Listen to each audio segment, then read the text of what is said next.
Off the Podium, the number one Olympics podcast in the world, coming to you today for our latest newscast episode as we get closer and closer to the Milano Cortina Olympics, our October edition, which basically means this will be our second last newscast on a monthly cycle. Getting very close to switching to a weekly cycle in December, so get excited as we get closer and closer to the Olympics. But today we're here to talk about everything that's happened in the last month. We're previewing a brand new sport, literally a brand new sport, and talking everything else to the Olympics with our favourite British Olympic correspondent, Alex Loveless. Alex, welcome back to Off the Podium. Hello. Welcome. Thanks. I sound way too excited. I know. that was like a charmingly hello mixed with a I don't even know what that was. It was good though. I liked it. So. Wait, you're in my birthday week, so I'm just still happy. Happy birthday! So this week, has it just happened, or is it about to happen? This past Monday. Oh, 21 again? Literally 21 again. I'm 42. Fantastic. 21 and change. There you go. Happy birthday. Did we do much? Celebrate anything? Do much on the big 4-2? Had a big sandwich. I went to Quiznos. Okay. Had a chicken and bacon sub, a large one. It was lovely. Okay. Did you get it for free? Do you get like a free Quiznos at least? Well, yeah. My dad paid for it, so yeah, it was free. Touche. It was free. I didn't know if Quiznos did like the monthly, sign up on your birthday month and you get something for free or something like that. So. It's one of there's not many Quiznos in the UK. I don't think there's any left in general. I thought they all closed down, to be fair. There was a couple in the past, but this one, the one in South London, my mum was like, we're going there. I don't think we've got them in Australia. I just know them from like the viral, what was it, that weird rat thing they used to have in like the 2000s and in America. I think that was them, wasn't it? Yeah, I watched some history video recently. There's a great YouTube channel on like food history, and they do a lot of fast food chains in the US, and they did a Quiznos one recently, and they were talking about a lot of them closing down, and yeah. Anyway, we're not here to talk about Quiznos, but yeah, it's a fantastic start to the show. It really is better than what we were talking about off air. Let's just say that for starters. But happy birthday, all the same, Alex. I would have prepared a song for you, but I don't sing, and I don't track our correspondence birthdays. I barely even remember my own birthday. So it's March 18th, by the way, if you want to remember, just for anybody out there. Just thought I'd put it out there. In terms of... We'll note it down. In terms of Olympic last month, anything exciting in the world of Olympics for you? I know your show, plug your show, because basically at the time of us releasing this, you've just released an episode, which I believe I'm on. I forgot I was even on this episode of yours. Correct. Yes, the new series started last week, Fantasy 5 Rings, Series 3. This week was the first proper episode, because the first one's always like a compilation of random clips. But yes, it is the big Olympic quiz 2025 featuring our gallant host here. Thank you. Alongside his co-host, Colin, against Keep the Flame Alive's Jill and Allison it's one podcast against another podcast on a completely different podcast. Hey, that's how we like to plug our shows, right? I'll be absolutely honest with you, Alex. I mean, literally, we're recording this the day after it came out, and I actually haven't had a chance to listen to it. Do you want to spoil it for me and our listener? Who won, or do I have to listen to it myself? No, you'll have to listen to it, because you even though you recorded it, you still don't know who won. Because we recorded it in a really weird way, didn't we? You did. So we recorded it before Jill and Allison, if I'm not mistaken. You recorded the day before. Okay, all right. No, I'll listen to it, and that's a good way of making other people listen to it too. So yeah, exactly. There you go. I'll actually just give a little plug as well for Jill and Allison. They're going to be on this show in a couple of weeks. We're doing 100 days to go to Milano Cortina, which is coming up very quickly. I think by the time of releasing this, it might be in about 10 or so days. So we're going to do 100 days to go special episode, and we're going to get them on and talk all about things and everything along those lines. So we'll keep that posted. But very excited for that, and very excited for your episode, Alex. So I just like to listen to myself. What can I say? I'm the same. Yeah. You're listening to this episode right now. Going like, I was really good on that newscast. Listen to me. So I'm just going to say hi to myself right now. Hello. There you go. Hello, Alex, if you're watching it as well. And me. on that side of things. But no, check it out. Great show. And I'm looking forward to what else you've got coming on the show on Series. Well, we've got a couple of actual athletes this time. Oh wow, that must be fun. The first time. Gozo/Malta distance runner Matthew Zouereb. Oh, yep. And former handball player, handball commentator, and fellow podcaster Chris O'Reilly is on the show. Okay. Also, in 2 weeks' time, we have an episode called The Batman Olympics. The Batman Olympics. All right. Me, Sheldon the Rapper, and James Barber, two previous guests. I bring guests back on the show to play the end of series game again, and they're coming on to discuss which live-action Batman would be the best at a variety of Olympic events. This is why people need to listen to your podcast, because you do fun shit like that. All right. I just interview athletes, basically, and bring you the news. Whereas you're like talking about which Batman would be the best at, like, come on, like, stop listening to our show right now. Just stop listening to Off the Podium and go listen to that, because that sounds much better than this. You got 2 weeks to wait for that one. So well, I would stop listening and wait 2 weeks. All right. It is. It's genuinely a really fun listen. Yeah, it sounds like it. We have to talk about Donald Trump today. You don't talk about Donald Trump in a Batman episode. Come on, that's fun, right? The episode was so fun. We're actually thinking of doing a spin-off podcast specifically doing weird nerdy debates like that. Can you, if you ever do a James Bond one, make sure that I'm a guest so we can talk about what James Bond would... I mean, we've seen him do a lot of Olympic sports, so it might be an easier conversation than Batman. Well, that sounds like something for Series 4. Colin and I will easily be on that episode, and we can hook you up with our other Double Odds 7 co-hosts as well. So can I send a shout out to Sheldon the Rapper? He followed me on Instagram. So hello, Sheldon. I've never met you, but thank you for the follow. Hopefully you find my post engaging. He's a fantastic rapper. That's good. Hence the name. The way you sort of stopped there for a second, you said he's a fat, and I thought you were going to say he's a fat. Like, where are you going with that? Like, whoa, okay. Don't like Sheldon Rat. PHAT. He is fat. Yes, right. Fat. Yeah, that I can never pull that off. But Olympic news in the last month, and we literally have at the time of recording this, and a couple of days ago, at the time of people listening to this, breaking news. And I want to emphasize that with the fact that it literally was breaking news in this country. They interrupted broadcast for this in this country. Really? Ariarne Titmus has retired from swimming, effective immediately. At the age of 25, she's a 4-time Olympic gold medalist, 8-time Olympic medalist, greatest Tasmanian to ever be a Tasmanian, let's be honest, a Tasmanian's first ever individual Olympic gold medalist. And this is massive news. I cannot ever remember an Olympian retiring with this amount of fanfare. Even when Ian Thorpe retired, Kathy Freeman retired, I don't remember this being a bigger deal. I think it's probably because she is so young still, and she's still at the peak of her abilities and career. The only time I can remember an athlete in this country getting as big a attention for this retiring at this point, probably, and I've seen a lot of comparisons to this, would be Ash Barty when she retired, 2 years ago, I think, not long after winning the Australian Open. So, yeah, I think based on them being so young, it's why it's so shocking.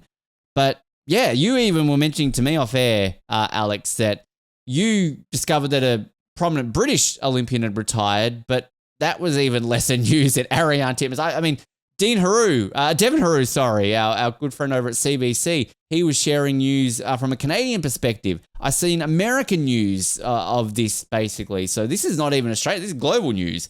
So, Ariarne Titmus has retired. Bad for Australian swimming medal counts in LA. We're going to lose a couple of gold, it seems. Yeah, it's fairly big news over here as well, despite the fact of cyclist Jack Carlin retiring at 28th, Olympic medalist over it. Obviously, not that big a deal because he hadn't won the golds, but yeah, come on, Jack, pick your game up, mate. Jeez. But he had a massive crash in the Keirin last year, and then it's not that he's retiring due to injury; he just was not able to ignite that spark again. But this news trumped that on our news. It's crazy to think that, because I would assume that it's weird that it's made that news in the UK, because I can understand it maybe making news in the US because they're secretly deep down going like, yes, Katie Ledecky's going to get these gold medals back. And even in Canada with people like Summer McIntosh, that's rivals, right? And again, I like to shit all over the UK, let's be honest, but by me saying this, Ariarne Titmus doesn't generally have British rivals. This isn't a sport in which Australia and Britain often go head to head. So the fact that it has made that news in the UK, because correct me if I'm wrong here, Alex, but swimming even isn't one of your big sports that you would talk about on an Olympic level. Well, they'll pretend to. They'll pretend to. Yeah, well, they'll pretend to. There's a couple of events we've got chances in, but yeah, not too many. What's his face? It's like the Winter Olympics of the Summer Olympics. Yeah. Well, I loved you. You recently commented on a post we did about you having won a medal in short track speed skating. Like, that can't be right. That was madness. Madness. But so it's sort of that level of that. But so Titmus posted it was all done on an Instagram post. She released about a 10-minute video on her Instagram announcing it. But she's basically come out and said that she's realized that there are some things in her life that have always been important to me, a little bit more than swimming. She's had a year off essentially since the Paris Olympics. She didn't go to the World Championships earlier this year. And she just said she's okay with this announcement. She'd always planned to go to LA. She said that after Paris, she didn't imagine that would be her last Olympics. But she just has said that essentially there's stuff in life that she wants to focus on more and continue on. She ends her career, as I said, 4 Olympic gold medals, 8 in total, which it's a weird period for Australia in the Olympics that we almost look at somebody who's won 8 medals now as, yeah, not bad, but not the best. Whereas 10 years ago, we would be like, wow, that's our greatest ever.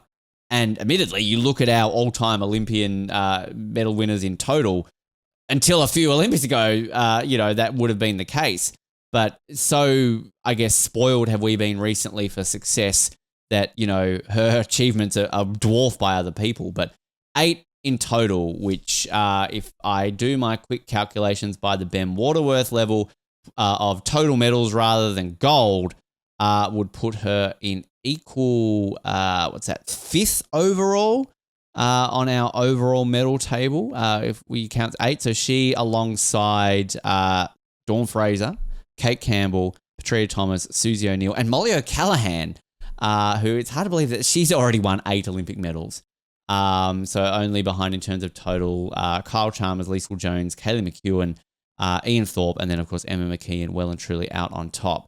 So, I've got to say that it's shocking. It is shocking. I don't know on the level of the news that this is like our number one news story in a week that we've seen stuff happen in like Israel and Gaza and some other big events. I'm not trying to disparage Ariarne here, but maybe that I'll rephrase that a different way. That just goes to show the level of, admiration we have for her in this country and how much of a shock it is that she has retired. I said to you off air that sort of, someone like an Emma McKeon, when she retired, this maybe wasn't considered as shocking.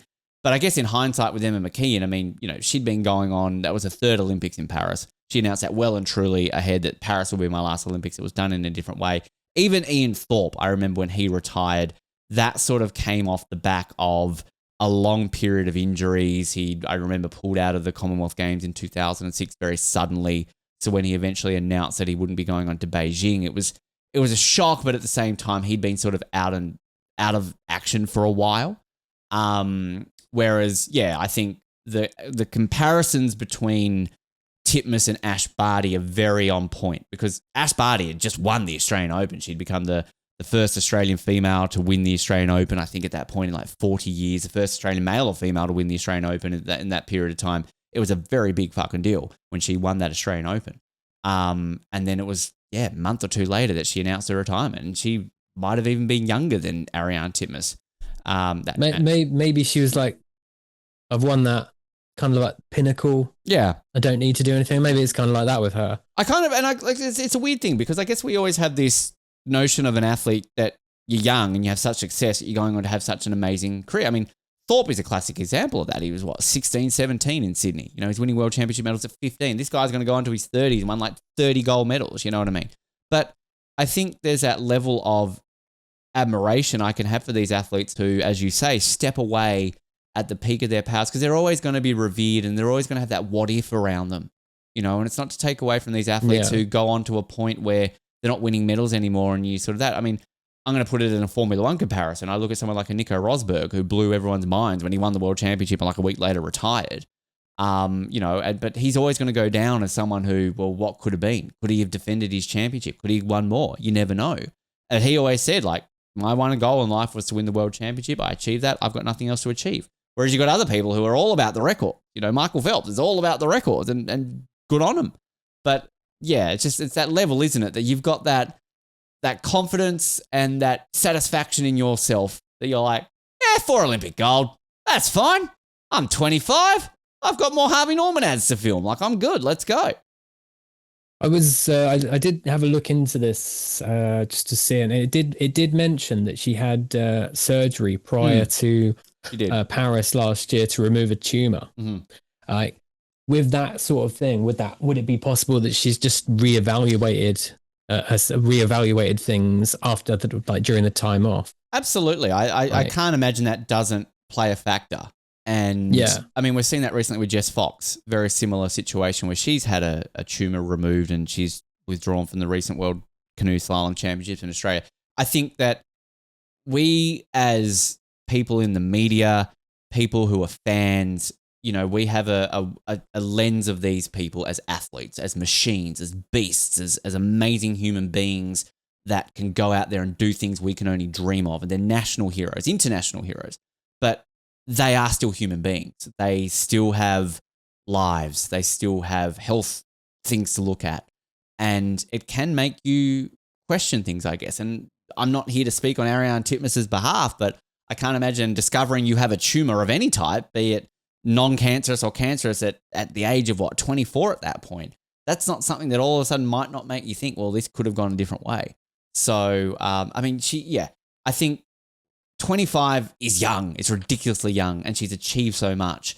But she's already doing a lot of media. She's already featured heavily on broadcasts of not even swimming. Like, I think she was doing like horse racing in Australia last year, and she's already on the books to do sort of some lifestyle shows in Australia. Her dad, who I've mentioned on this show before, used to be the head newsreader in my home state in Tasmania for many, many years. I grew up with her dad being the main face of our television news for my entire childhood. So they've got a very savvy family when it comes to that sort of thing. So she's got a massive career. She's going to be someone in 10 years' time in Australia that you're going to know more as a TV personality and forget that she was a swimmer.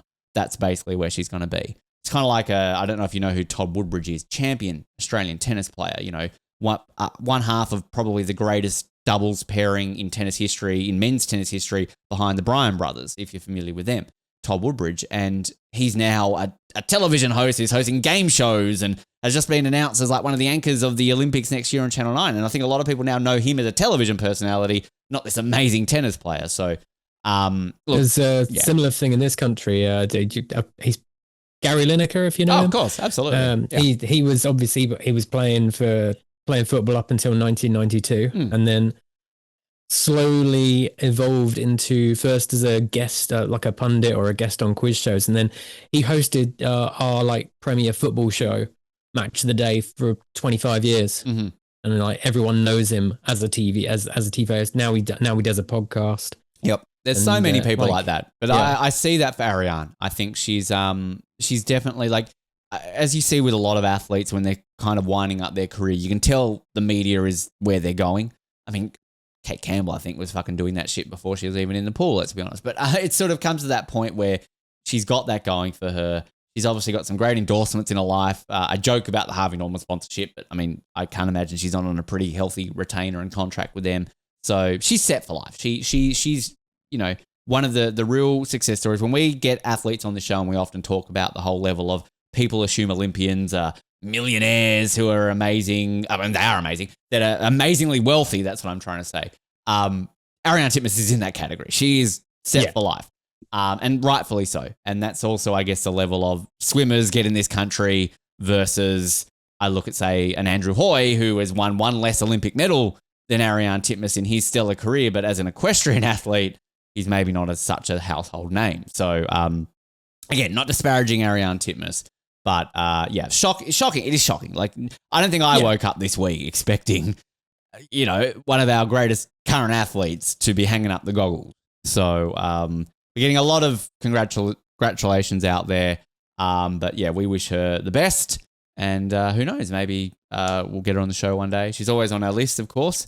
And I think as one Tasmanian to another Tasmanian, Ariarne, thank you for finally winning us individual gold at the Olympics. And again, everybody out there, she is a Tasmanian. She's not a Queenslander, right? Just pointing that out. So there you go. I've never asked you this because I guess the regions of England and the UK are maybe, I don't know, correct me if I'm wrong, not as prominent as Australian states. So as in like, as we have 6 states and 2 territories, you know what state you're from, you know what territory you're from. I'm sure you know what region of the UK you are from. Of course you do. The constituent countries, so the England, Scotland, Wales, Northern Ireland, that strong rivalry. But not necessarily but with your hometown, like your home region. No, we couldn't give a shit about that. So you don't have like those Olympians who are like, oh, they're from the Southern Midlands or something like that. That does bother me. Yeah, no, whatever. Like there'd be some, maybe like in their actual town, people will care. Like in the actual, like if you're from South London, people in South London might care, but you're not going to have rivals over in North London or in Leicestershire or anything like that. Okay. The rivalries are England, Scotland or England, Wales. Which, because I guess that's unique because you are all under the one flag at an Olympics, aren't you? But that's what I love about the Commonwealth Games is that you compete as England, they compete as Scotland, there's Wales, there's Northern Ireland. I am always on the notion that the Commonwealth Games, and it wouldn't do very well for Tasmania, but we should compete as separate states and territories because we generally are pretty good at the Commonwealth Games. So maybe that would even the medal table out a little bit. But New South Wales and Queensland and Victoria would just always be at the top, and Tasmania might win a bronze. Now that Ariarne's retired, we're not going to win anything. So if you want to split Australia up, that would do well for England. I think we'll probably rise a little bit up the medal table. But I mean, Canada would like that too. But then I'd say, no, Canada, you've got to separate by provinces as well. So maybe they don't. They're not as successful. England go right to the top. But don't India have states as well? So they have to separate as well. Do they have states? Yeah, I think so. So do Indian listeners. So. If they don't have states, I'm just implying that. Anyway. Tangents. There you go. It's a good segue. It is a good segue. Well, I mean, just on that, this wasn't going to be my next one, but you're preempting it. Just on news of Commonwealth Games. I know we're an Olympics podcast, but we obviously have talked about the Commonwealth Games. American listeners, tune out now. You don't know what we're talking about. But India looks like they are set to host the 2030 Commonwealth Games. Is it Ahmedabad? The city? Ahmedabad. Never get me to pronounce shit on this show. They have been recommended by the Commonwealth Sports Executive Committee as the host of the 2030 Commonwealth Games with a pending vote to be held at the General Assembly in Glasgow next month. Now, I think this is somewhat significant because if anybody's been following Commonwealth sport in the last 5 years, it's pretty fucked. Ever since... And you got to throw it all the way back to Durban getting the games pulled from them. Basically, since then, the Commonwealth Games Federation have been scrambling to make sure that these games still exist. So Durban were meant to host the 2022 Commonwealth Games. They're meant to be the first ever African host. They didn't pay their bills in time. They got stripped of the Commonwealth Games, I think, in about like 2019. Therefore, Birmingham, who were meant to host the 2026 ones, they were front runners for that. We're like, all right, we'll do the 2022 ones, which then we're like, fuck, what are we going to do for the 2026 ones? Initially, the state of Victoria, where I'm living right now, said, yeah, we'll do it. But then good old Dan Andrews was like, nah, this is going to cost too money, bye. And then essentially there was no host until, a year ago when Glasgow are like, hey, we'll do it, but we're just going to have to do it on the cheap. So we're going to get a very watered down Commonwealth Games next year back in Glasgow, which now leaves that door open to 2030, which initially was all looking likely it was going to be Canada. Because Hamilton, who hosted the inaugural, they were called the Empire Games, of course, in 1930, they wanted to host the centenary. I remember doing a story when I was living in Canada about, I interviewed the bid leader and how advanced they were because they were looking at maybe pivoting to 2026, but then a whole other thing happened there. But I think now New Zealand and Canada will be front runners for 2034. Point is, a host is a good thing, that it looks like we've got it. And I think a big thing with this too, Alex, is that they want to host the Olympics in 2036. India are very much, we want to host the Olympics. And I think that this is one of those real testing. Similar when the Gold Coast had the Commonwealth Games in 2018. Deep down, that was a dry test run to see if Queensland was able to host an Olympic Games. It worked for them. So this is a big thing. But I remember Delhi in 2010. From a spectator's perspective, it was an entertaining Commonwealth Games. I know they had a lot of issues, But yeah, India. Yeah, I was going to say there was a couple of issues last There's time. a couple. So hopefully it'll be good. It'll be good though. I like this because I think the thing with me with the Commonwealth Games is I still like them. And I think I'm just sick of England and Australia hosting them. I mean, I'm not going to disparage Scotland because I'm Scottish and I love the Glasgow ones and I think fair enough they're going to host it. But let's be honest, since 2002, with the exception of Delhi, the Commonwealth Games have only been in England and Australia and Scotland. So, let's spread them around. There are other Commonwealth nations, right? Although on the plus side, it does mean that I can go. If it's in England or Scotland, because I am planning on going next year. Oh, there you go. Fantastic. Hopefully. Obviously, it's watered down and the stadiums are going to probably be a bit smaller. Look, I went to... I went in Birmingham. I went to one of the boxing events. Yeah. But you'd know, so it's a shame I didn't go to more because Birmingham's very close. So Glasgow, a lot further. So I've never been there though. So it's going to be a nice little trip for me. I went to Glasgow last year. Loved it. Would love to go back if I had the chance. But sadly on my sporting calendar next year, probably not going to happen. But no, Commonwealth Games, they're fun. Like I obviously worked and did the whole Gold Coast Commonwealth Games and now I've been to an Olympics. I mean, they're similar but different. But I mean, at the end of the day, they're, a multi-sport event and you just really feel that mood in a city and the transformation that it has. So... if anybody ever has a chance to go to any multi-sport, I mean, obviously I joke about America not giving a shit right now, but there's a Pan Am Games in your backyard, go to it. I know Colin talked very highly of the Canada Games and they were in Winnipeg. So they're fun. And I look, as much as the Commonwealth Games aren't what they used to be, they are still an event that I love. And we won't be covering them like we did the last two next year, if I'm honest, but it's still, I'm looking forward to it next year. And I also love, as I always say, being America because we win everything. And it's like, oh God, we only won 7 gold today. What a bad day. Like it's a nice feeling. So you even had that from an England perspective because you're kind of on the same page. Yeah. I mean, the best part of the Commonwealth Games, in my opinion, is the split. Yeah. Because obviously we're England, Scotland, Wales, and Northern Ireland, but it's not just that. It's also Isle of Man, Guernsey, Jersey. Yeah. Anguilla gets to enter. Yep. All these random... Norfolk Island. I was about to say, Norfolk Island over your way and Newey. Is it as well? Yep. Like, they all get to take part for a change. And it's just a fun little quirk of it. I agree. I completely agree. And I remember dealing in the media side of things during Gold Coast. It was always fun to just deal with like England and Scotland, you know what I mean? Like, and Wales and like it just... I always loved that. And I remember as a kid always being excited from that Scottish heritage of it, being able to cheer for Scotland. And again, not disparaging the United Kingdom, but like it just felt a bit more personal to me being able to cheer for Scotland and not have to worry about the other parts of the United Kingdom. Because, my nan was so, brutally, proudly Scottish that it was like, yes, Scotland, fuck England.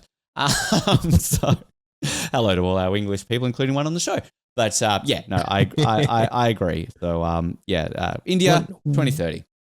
One note about Ahmedabad, they have if they do get it, then the stadium in Ahmedabad where they could have the opening ceremony, the Narendra Modi Stadium. Is that the largest in the world? Is that 120,000 one? I think it's probably one of them. I think North Korea's got the largest. Oh, they do. That's right. Yeah, you're right. But this is a total capacity of 132,000. Wow. So I know. Yeah, I knew there was somewhere in India because it was at the World Cup one that they didn't fill or something. I remember there being like controversy around that. But that's a mad stadium. I know they've recently in Australia here they're trying to upgrade the MCG to like hold an extra 5,000 because I think we're getting a little bit of a small penis envy that the MCG just dropped out of the top 10 biggest stadiums in the world. So like, fuck, we're going to spend like $10 billion to add 5,000 more seats. So we're back in the top 10. But yeah, that stadium's mad. I mean, are you going to fill that for Commonwealth Games? I was impressed they filled the MCG up for the Commonwealth Games in 2006, but I think they've fallen slightly. I mean, the Gold Coast, I think was 40,000 that Metricon held. So, well, I think it might happen just because this is the first time India have hosted anything like this since 2014. So 16-year gap. Hopefully we'll see. Bring in some folk. If not, they'll do it at an actual athletics stadium. Add cricket, I guess. Add cricket again, and then that'll be cricket. They do it. Yeah. Have the opening ceremony. Them playing a game of cricket with the parade of nations going around it. I actually, speaking of the MCG, by the time we record the next podcast, I'm actually going to an Australia-India 2020 match at the MCG in a couple of weeks, and I've only seen like local cricket at the MCG, like our national 2020 competition, the Big Bash, and that was sort of coming off COVID, so like you're only getting like 8,000 to 10,000 people in a stadium that holds 100,000 people, so it's quite empty. I've generally spent my entire life watching Australian football at the MCG. I was at the grand final the other week. My first time I've ever been in a sporting event in a stadium where there were 100,000 people. Pretty incredible experience. But I've never been to an international cricket game at the Melbourne Cricket Ground, which is why it is called the MCG. So not expecting 100,000, but if they get like 50, 60,000, pretty good. I've been to many Indian cricket games in Hobart, and the fans are incredible. So looking forward. Have you been to an Indian cricket game in England before? I've not been to a cricket game, in fact. You've not been to a cricket game, Alex? No. You'd think there's loads of bloody stadiums around here. I think so, yeah. And the T20 competition's pretty big over here. No, that was the 100. Over here we have the 100. The 100. Which is just, it's T20 cricket, but they play even less balls. Okay. All right. So it's kind of like a T20 is 120 balls. Like they do almost 100 balls. All right. Okay. Because isn't there also like a 10-10 version out there as well? Like, Yeah, this is really going off on a tangent here. Americans are going, what the fuck's a 2020? What the fuck's a 10? What the fuck's a cricket? There's a 10-10 competition like Europe-wide where you actually get teams from other countries other than England and Scotland and Wales. And like there's German teams, there's Spanish teams. There's like random, they all lose to the English and the Dutch teams, but the Dutch. It's still there. I mean, that's weird. The Dutch actually... I found it on YouTube. I shouldn't joke about the Dutch. I remember the Dutch have made the 50 over World Cup, haven't they? They've made a couple. So they're actually somewhat okay at cricket, the Dutch. They beat us in a T20 once as well, in a T20 World Cup. I so can't wait for it. LA is just going to be like... We're going to have this is going to be the first time in our history that like you and I will be on here, Jared will be on here, Brendan, we'll be talking cricket, and we're going to have like Colin or Patrick. They're just going to be sitting there going like, what is this sport? Like, they'd be like if we had a European on actually being able to talk about like handball properly. It's like, so, when we get Raphael on and he's like going gaga about biathlon in a couple of months and I'm just going like, dude, I just like the fact they ski and shoot. I don't know what I'm watching. So cricket. Let's do it. With you going to the MCG recently for the AFL final. Was it AFL you said? It was, yes. Yeah. How was Snoop Dogg? Snoop Dogg was fucking amazing. Can I just point that out? It just the only other grand final I went to, and again for Americans, this is like Australia's Super Bowl basically. So I went to one in 2016, and the pre-match entertainment then, because we do a pre-match show, not a halftime show. The lead act that year was Sting.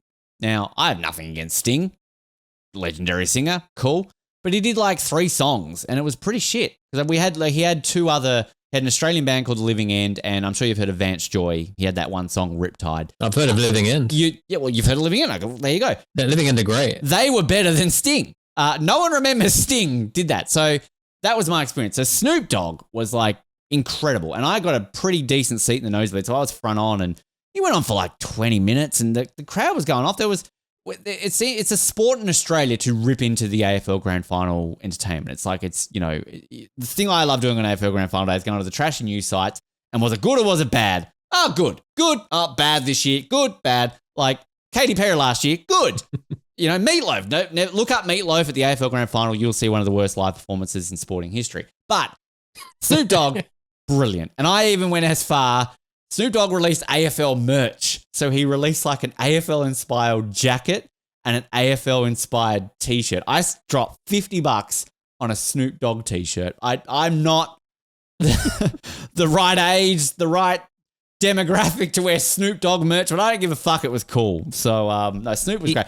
Watch the performance. Look it up on YouTube. It's pretty good. He's infiltrating a lot of sport recently. Yeah. I mean, he was everywhere in Paris last year. Yeah. He has recently, at the start of this football season, he invested in Swansea City. Oh, really? Wow. Football club in Wales. Yeah. So he's a minority investor there now. Been a bit of a Wrexham style. Swansea, as he calls them. Okay. Swansea. But the thing I respect about him is that, he's getting paid bank. You know, he's doing this for the money. We know that. But he at least seems to try to care, if that makes sense. Whereas like I'm probably very unpopular opinion, one of the few people on this planet who still likes Katy Perry. She's fucking doing Justin Trudeau right now. I mean, come on. Like, what breaking news was that? Sorry, Ariarne Titmus. Love you to bits. But the biggest news for me this week was the fact that Katy Perry and Justin Trudeau are doing each other. That's amazing. But when she did the AFL Grand Final last year, she was the token American singer handed a football going, oh yeah, I love Australian rules football. She had no fucking clue what she was talking about. And that's generally what happens. You get a big name American who comes here and goes like, yeah, footy. Love it. What do I do with the ball? Whereas Snoop Dogg got given a ball from like two of the kicked players in the competition, kicked the goal straight over and was like, have you done this before? You're pretty good. So yeah, anyway, Snoop Dogg. We're going on tangent. He's going to Milano Cortina. I think NBC have announced that. So I hope I get to see him again. He's all over the place. I saw him in Paris like twice. He was at two of the events I was at. He was at breaking. I remember that. He was breaking and skateboarding because I think I nearly ran into him literally when some volunteer saw my accreditation, told me to go down a tunnel. I'm literally standing on like the skateboarding course. I'm not meant to be here. And somebody's yelling at me like, I'm like, get out of the way, get out of the way. I think Snoop Dogg was about to come through. I'm like, fuck, I wasn't meant to be here. That guy told me to, it was, yeah. Anyway, speaking of Milano Cortina, segues, Alex. Literally the day of recording this, like within the last hour, I'm looking at this on Instagram. Milano Cortina have released, and I've never seen an Olympics releasing this before, the stage for the opening ceremony. Now, this is unique, like release the medals, release the mascot, release the torch, but they've gone like, hey, everyone, do you want to see what the stage is going to look like at the opening ceremony? Here it is. And honestly, it's pretty cool. It's like a circle in the middle of the stadium with kind of like curved lines intersecting in almost like a spiral. You know those pinwheels that you'd get and like spin them around? Yeah. It's kind of like that. So their post says here it is, the Stage of Harmony, a spectacular structure designed to connect every land touched by the Games. On 6th of February 2026, all roads will lead to one place, San Siro Olympic Stadium. This is where the magic begins. I have a ticket to this opening ceremony, so I'm beyond excited to be able to see this, my first opening ceremony in person. But this looks pretty cool, and they've kind of got like, they've done projections on it. Don't get me started on the use of projections versus live action things, but we're in modern times, that's what we're going to get. But I don't know if you saw it, but I mean, a unique thing that they announced. I took a quick look, yeah. I had a quick look before, because you sent it to me literally just before. I did. Yeah. Have a look at this, Alex. I noticed they happened to give it a quick construction during the international break for football, so it's not getting in the way of AC or Inter Milan. Yeah. So good timing, really. Good timing. But it's interesting, like, you're telling them, are they just bored? Like, hey, what are we going to release in this week? Aha, the stage. And like, sure, maybe finish building the ice hockey venue first. Segue. We're doing well on the segues today. The other news from Milano Cortina is that, yeah, they're a bit behind in building this brand new ice hockey venue in Milan. So the Italians are so excited about this new stage. Hey, look, all the roads connect. It sounds a bit like Thomas Bach. But they've got like, oh, fuck, the ice hockey stadium. Quick, Luigi, build it. Is that racist?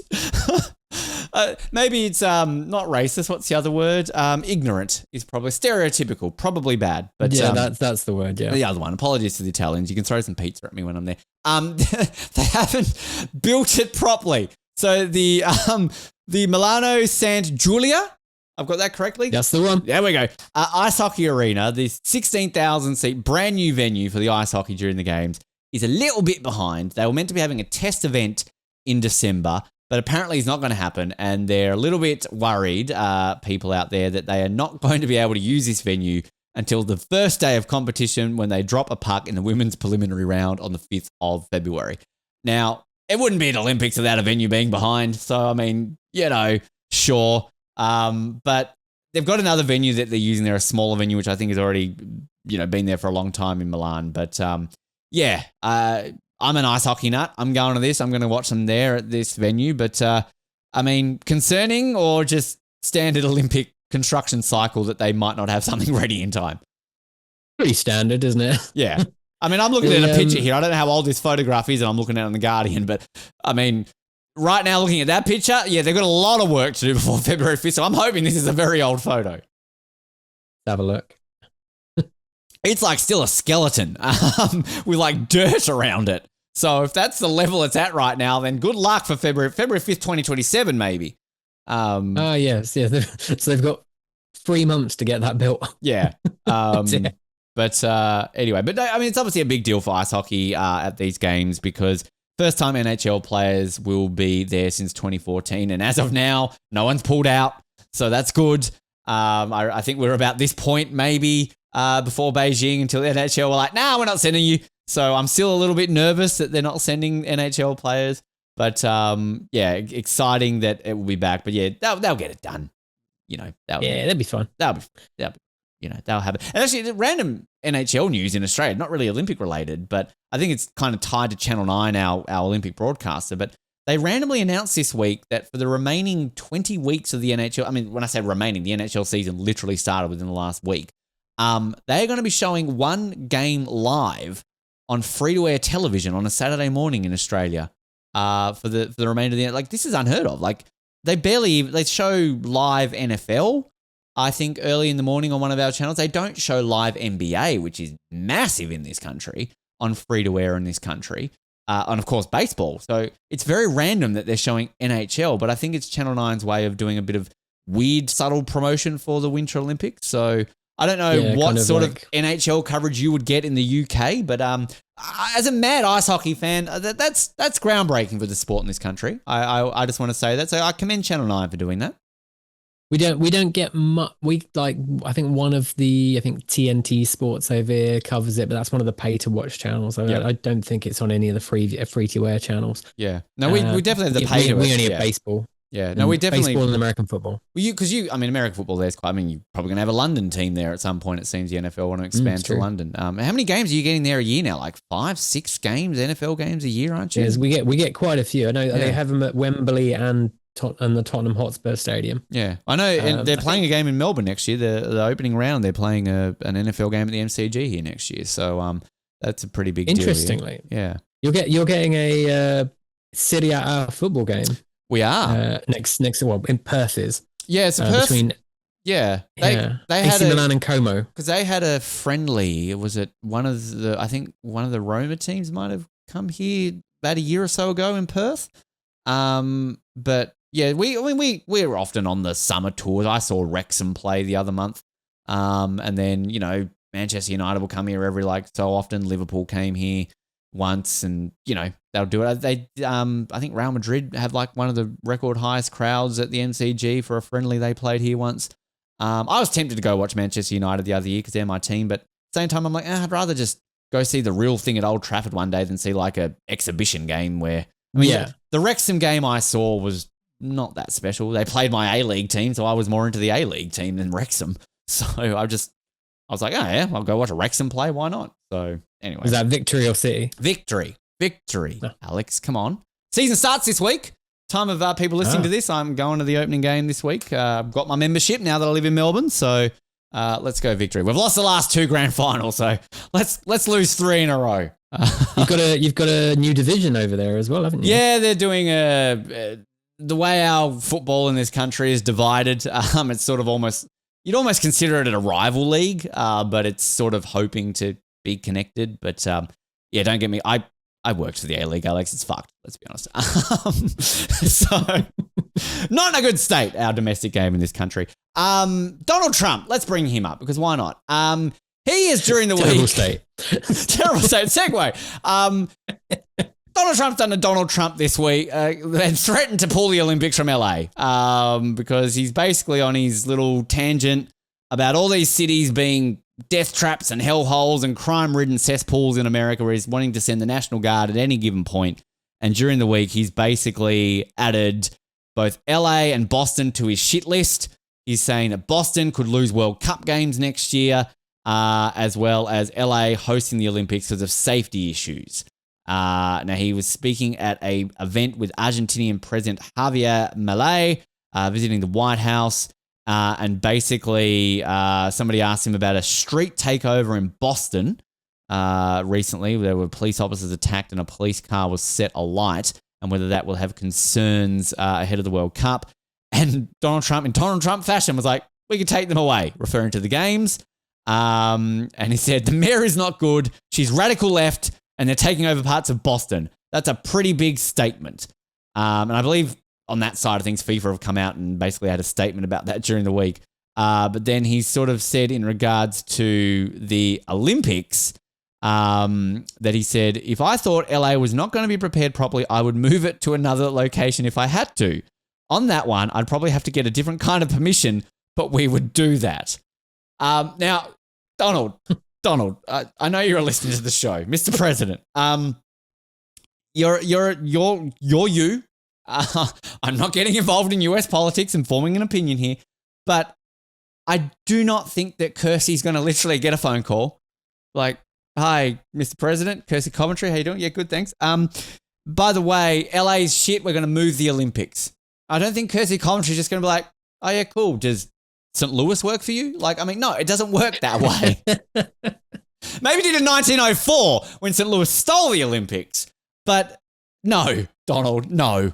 So I don't really know what to say because we know this is just crap, but like, it's just very Donald Trump. Let's just say that, Alex, right? Yeah. Well, the thing is, they were saying about the Boston World Cup games being moved.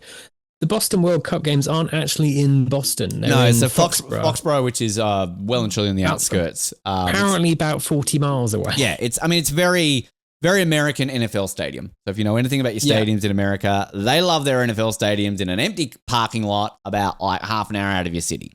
So yeah, it's not downtown Boston. It's not exactly near the bit that they're having trouble in. No. So I don't know if they're having riots if they're having riots in Foxborough, then they've got a very big problem in Boston. These people going, let's go riot. Yeah, let's go to Foxborough. Yeah, fuck yeah, let's go to a car park. No. I mean, as most of us know, when Donald Trump says something like this, we aren't worried. There are much more things of concerning nature that he is saying and doing that we should worry about, even as non-Americans, than him possibly removing the Olympics, because Donald Trump cannot remove the Olympics. Simple.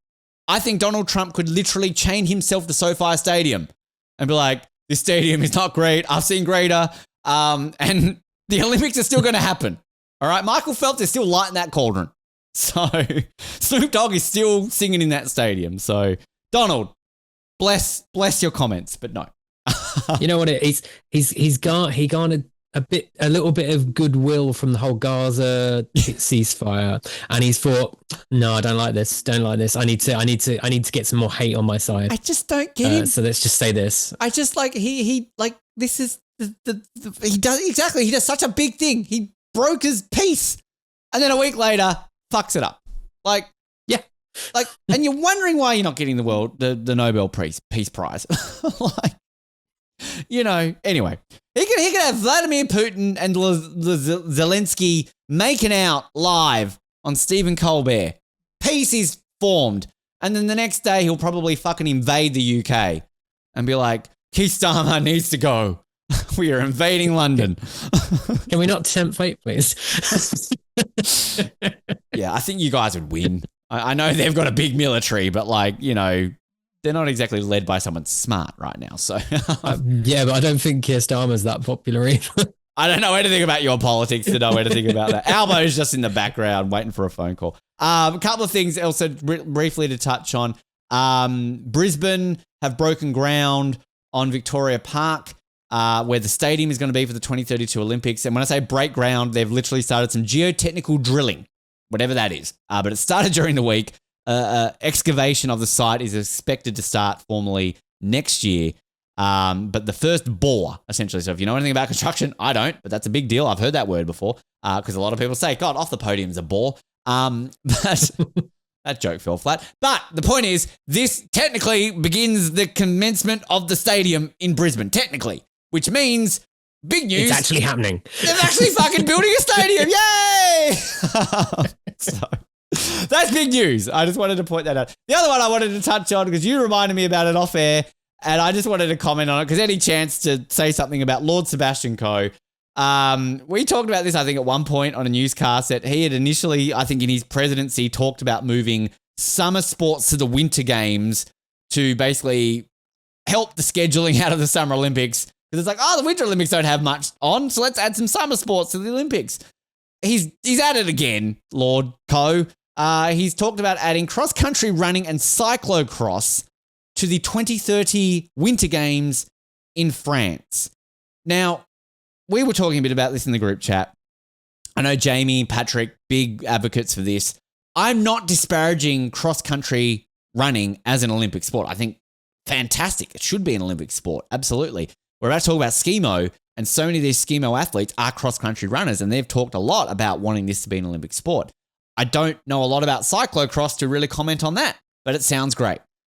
But can we keep summer sports in the Summer Olympics? Like you open up such a can of worms here because, I mean, Australian football is a winter sport, technically. We play it in Australian winter. So technically, it is a winter sport if you want to be technical.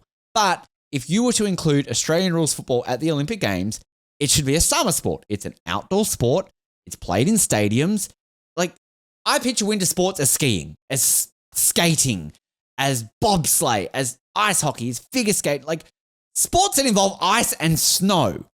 Because you just, like, I don't know how you feel about this, but I'm very anti adding sports to the Winter Olympics that aren't winter sports. Stay in your lane, summer sports. And Lord Sebastian Coe, I'm looking to the camera. I admire your great prowess in your esteemed athletic career and your amazing administration work you have done in your life. But mate, fuck off. Leave these sports in the Summer Olympics, all right?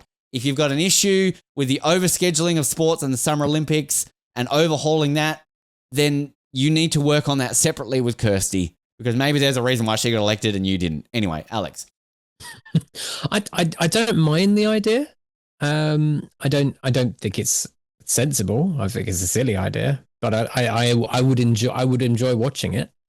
I would enjoy watching it. Absolutely. I have nothing against this sport in general being an Olympic sport. Just the wrong Olympics. Plus, if it is included, I feel that Britain would actually have a chance at a Winter Olympic medal because touche. When we do our cross country, it tends to be in the cold. So. But I mean, he's going out because this was his big plan. He's even said that sports such as judo could be moved to, like, what the fuck? Yeah, that's stupid. Like, welcome to the Winter Olympics in Salt Lake City. We now cross live from the bobsleigh to judo. Just something is wrong about that. I mean, yeah, no. We know in the history before there was an official Winter Olympics that figure skating and ice hockey were held at the Olympics previously, at the Summer Olympics, but that was a different time. We didn't have the notion of a Summer and a Winter Olympics. It was just the Olympics. Now you have your separate version of it. Like, I joke that the Brisbane Olympics are a Winter Olympics because they are being held in winter. But I mean, this is where I will say, you're doing this, Lord Sebastian Coe, then technically 2032, we should be allowed to have bobsleigh. We should be allowed to have ice hockey because it's Winter Olympics. So technically, we can have winter sports in Australia. So, you know, we can host the ice hockey so Australia can be back in the ice hockey at the Olympics. Since, the 60s when we were getting beaten 20-0, bring it back. So anyway. Well, you do get to introduce 5 sports. You know, you got cricket and squash, then there's 3 other spots. I just think I'm not a fan of this. I'm not a fan of summer sports in the Winter Olympics. I don't agree with it. So sorry, Lord Sebastian. Is it Lord Coe? Mr. Coe? Like what? Lord Coe is how it's referred to over here. I have nothing against you, Lord Coe. You are an amazing human being. But Ben Waterworth says no to this. There's one interesting story we've had over the last week, last month or so, and that's our swimmer, Ben Proud. He won silver at Paris in the 50 meters freestyle. Bet you he was proud, huh? Sorry. Yeah, exactly. But he has really fallen flat today, Ben. He's decided to join the enhanced games. Oh, right. Okay. Whenever they actually happen. So he's joining Mr. James Silver Magnuson as roiding up to try and... Yeah. Okay. And Olympic sprinter Fred Curley. Oh, interesting. See, this is controversial. I'm more on board with the roided up games than I am for summer sports being into Winter Olympics. Like, I'm not condoning doping, but like, what's the harm in watching a bunch of roided up athletes run the 100 meters in 3 seconds? Like, I mean, like, it's sort of, we're so adamant about don't cheat, don't cheat, don't cheat. There's always that what if in your mind of like, well, what is the actual peak of enhancement that can make a human being do something? So I'm very intrigued to see if this happens. But interesting. I mean, our biggest one in Australia, James Magnussen, who I call Mr. Silver because he was always, promising the world and delivering an atlas by winning silver medals when he'd always want to win gold. But decent swimmer, very good swimmer. And he's all but confirmed to be roiding up right now and going to compete in that at one point, the 100-meter sprint in the swimming. So I say, Usain Bolt, what do you reckon? You've been retired for long enough. Come on, mate. I don't know if you've seen Usain Bolt recently, but I don't think he'd be ready for it. You know, do you realise he came and played A-League in Australia? Were you aware of that? Yeah, it was Central Coast Mariners, wasn't it? Yeah, he played like a practice game for them. There you go. Well, good to know. We'll keep an eye on the roided up games. I'm genuinely like I'm not agreeing with the concept, but I am going to watch it when it happens. Oh shit yeah. These people are gonna have like extra limbs. Yeah, I want to see if they can break records. Facial hair and parts that aren't faces. Like it's just coming out the shoulders. What's that hair coming out of their thumb? Like it's just like it's gonna be gonna have like some 13-year-old boy go, yeah, I'm so excited to be at the roided up games. Yeah. Oh, it's going to be a fascinating one. Have they announced a host yet? Like Saudi Arabia, probably. Everywhere said Saudi I don't Arabia. think they've not got a host. Apparently, it's going to happen in Winchester, Nevada. Oh, the home of 2026. Global home of sport. It's apparently it's scheduled for next May. And to be fair, their headquarters are in the Cayman Islands. So of course they are. Of course they are. They've only got 9 athletes actually signed up so far. All right, well, better than 8. I mean, when I to be honest with you, I've been to Las Vegas. I didn't realize there was anything else in Nevada besides Las Vegas. So it's just desert, isn't it? Winchester, Field. We usually at this point would play a clip of an upcoming episode. I'll be honest with you, this week's episode, we actually haven't recorded. So that is where we're at right now in terms of leaving it right to the deadline. But we've actually got a great chat this week. Ben Tudhope, Australian para snowboarder, one of the faces of Australian para sport, Australian para winter sport. He's a big name here. So I'm very looking forward to talking to him ahead of Milano Cortina. And we're about to talk about skimo last week. Anna Trinker, great chat with her, and we've got some more skimo athletes coming up. Great interviews coming up, which I'll plug very, very shortly, which segues me into an update on Team OTP, as we always do, on what's been happening in the last month. And as always, apologies to any athletes that I've missed out on your achievements in the last month. I try to cover what I can. We've obviously got a lot of Team OTP members, but the ones I've marked down this month that I am going to mention, the big one, this isn't a result, as it is actually a bit of sad news. So she's a very good friend of ours on the show. She's been on the show 3 times, and we're looking at getting her on hopefully ahead of what would have been her second Olympics if she can still make it. Ali Ludit, our very good friend in the ski jumping, Canadian ski jumper, she sadly has done an ACL in the last month. She posted on her social media that she's had an injury. She's had surgery for this. She hasn't formally withdrawn from Milano Cortina. She's doing everything she can to try and make it there. But and this is tragic because, world champion. She's gone on to so many great things since her breakthrough bronze medal in those games in Beijing. And with the introduction of the women's large hill next year, you'd argue she was a favourite going into that. So, this is devastating news for Ali, and we've become very good friends with her on this show. So we're obviously wishing her the very best and hoping that this recovery can possibly bring her to Milano Cortina, but if it can't, that she's just going to get better and stronger for it for 2030 onwards. So we're wishing a very speedy recovery there to Ali, and hopefully we'll be able to get her on the show to hear more of an update from her at some point moving forward.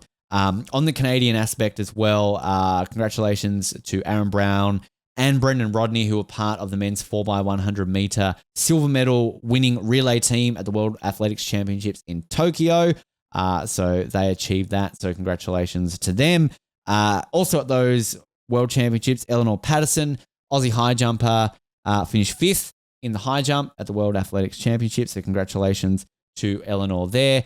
Our beloved pairing of Dean Hewitt and Tali Gill, our curlers, who we are obviously crossing all our fingers and toes for ahead of their pre-Olympic qualification tournament later this year. They're in great form and their season has started. They've come away with a second place finish at the Colorado Cup and they're heading off to Switzerland to compete next. So all the best there. And actually, just on a side note, just on curling, not guests on this show, but a decent big deal for Australia in curling is our women's team have made it to the Olympic qualifying tournament, the same one that Dean and Tali will be at later this year. I believe it's in Kelowna in BC.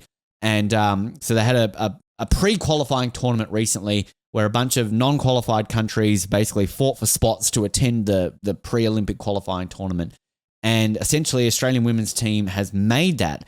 Now, Australia's never qualified a team for curling. We've obviously had Dean and Tali in mixed doubles and never a team. So this is as close as I think we might have ever gotten to qualifying a team, a full team at the Olympics. So we'll be cheering on the girls there for the women's team. You don't really need to care about this, Alex, because Scotland carried the load for the UK, of course, in curling. Yeah, we've thankfully there's no Commonwealth Winter Games. Otherwise, we wouldn't be winning anything, but because Scotland would just be doing everything. I do love at World Curling Championships that they do compete as Scotland, so even they know we're sticking their lane.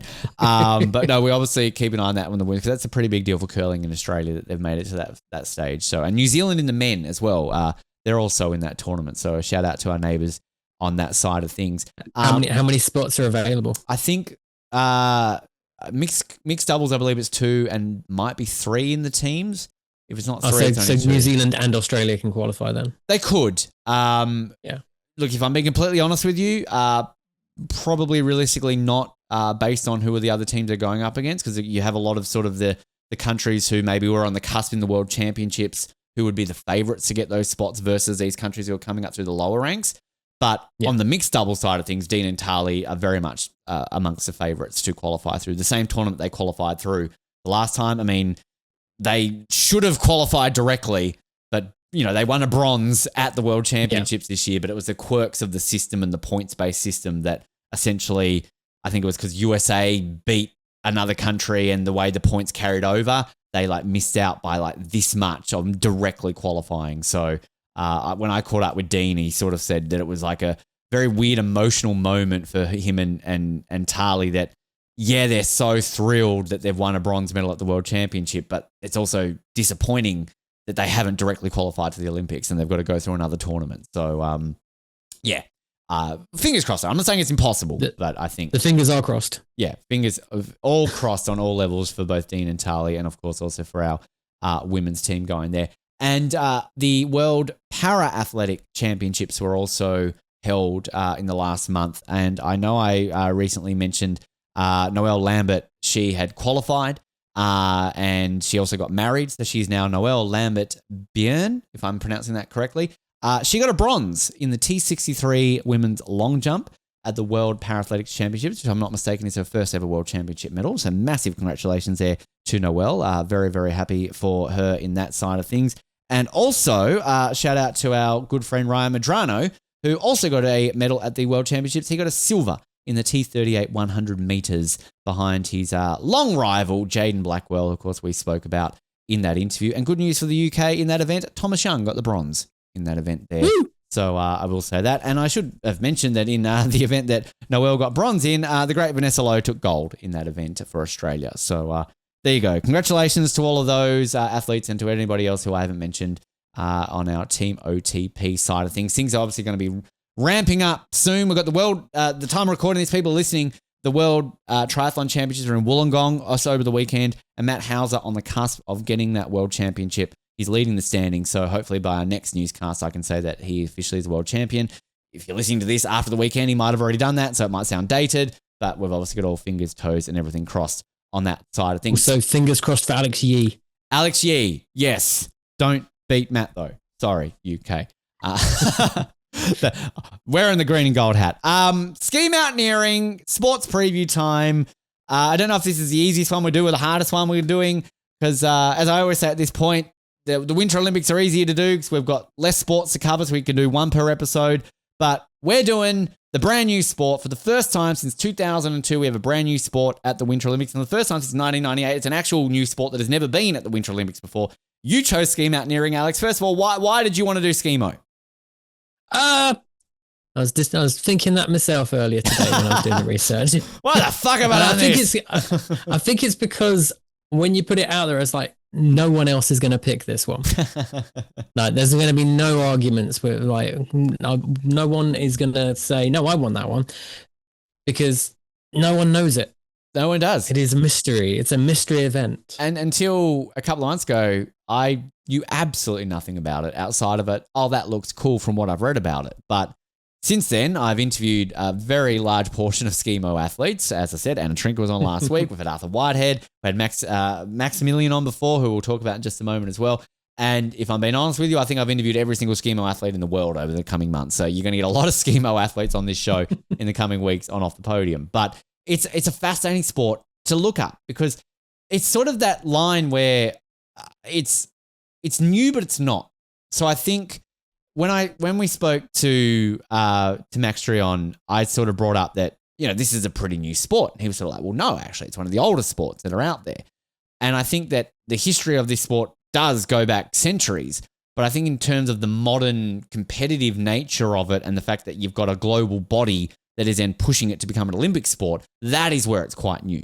And as we're discovering a lot with a lot of these athletes, the transition into this sport is very new. It's something that they're only hearing of quite recently. I mean, literally some of the athletes who are on the cusp of qualifying the Olympics only picked this sport up like 2 years ago because, their Olympic journeys have taken a different direction. So it's very, very fascinating with that. But for those who aren't familiar with skimo, essentially it is a sport that involves climbing up and then going down. So you literally get to the top of a hill and then you ski down it. So the Olympics, so I'll read over the basic rules to try and explain this if you haven't listened to any of our skimo interviews.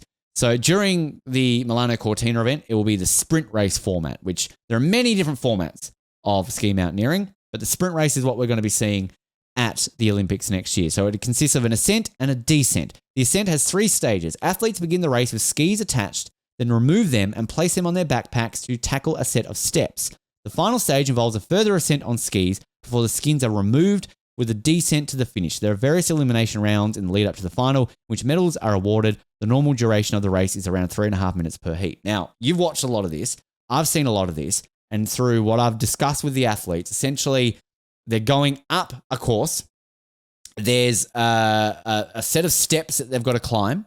Then there's almost like a zigzag pattern that kind of helps them go up this mountain.